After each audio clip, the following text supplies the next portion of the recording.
మేము సీసీ కెమెరాలతో పూర్తి చేస్తామని తెలియజేసుకుంటున్నా.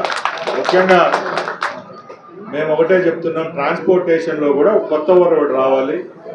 ప్రయాణికుని గమ్యస్థానం చేర్చేదే కాకుండా అక్కడ ఏ విధమైన బస్ స్టేషన్లో వాళ్ళకు సౌకర్యాలు అయితేనే, బస్సులో ప్రయాణించేటప్పుడు సేఫ్టీ అయితేనే, అన్ని విషయాల్లో కూడా ఇప్పుడు ఏపీఎస్ఆర్టీసీ గతంలో లాగా కాకుండా ఇప్పుడు కొత్త రూపంలో ముందుకు పనిచేసే విధంగా చర్యలు ఉంటాయి.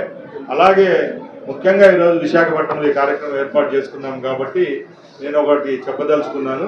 ఇక్కడ చాలామంది మెడికోస్ అయితేనే, సాఫ్ట్వేర్ ఉద్యోగులు, అలాగే స్టీల్ ప్లాంట్ ఉద్యోగులు, చాలామంది ఎడ్యుకేటర్స్ వాళ్ళ యొక్క గమ్యస్థానానికి చేరుకునేదానికి చాలా ఆటుపోట్లు ఎదురవుతున్నాయి. కాబట్టి మా ఆర్ఎం గారు చెప్పినట్టు రేపు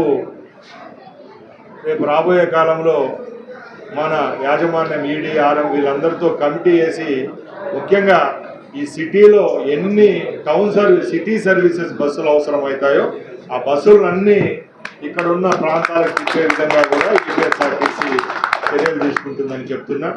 ముఖ్యంగా ఇవే కాకుండా రాబోయే 5 సంవత్సరాల్లో రాష్ట్రంలోని అన్ని డిపార్ట్మెంట్స్ కంటే ఎక్కువగా కార్మికులు ఉన్న సంస్థ ఏదంటే ఏపీఎస్ఆర్టీసీనే.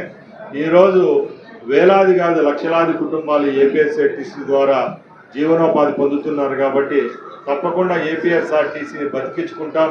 ఏపీఎస్ఆర్టీసీని బతికిస్తున్న కార్మిక సోదరుల యొక్క కండల్లో ఆనందం చూసేదానికి ఈ రాష్ట్ర ప్రభుత్వం అలాగే మా సంస్థ పనిచేస్తుందని గర్వంగా తెలియజేసుకుంటూ, ఇలాంటి కార్యక్రమాలను ప్రోత్సహిస్తున్న మీడియా వారికి, అలాగే ఈ కార్యక్రమాలకు ఆర్థికంగా కానీ అన్ని విధాల సహాయ సహకారాలు అందిస్తున్న సిఎంఆర్ షాపింగ్ మాల్ యాజమాన్యం, ఇలాంటి వ్యాపారవేత్తలందరికీ మరొకసారి ధన్యవాదాలు తెలియజేసుకుంటూ సెలవు.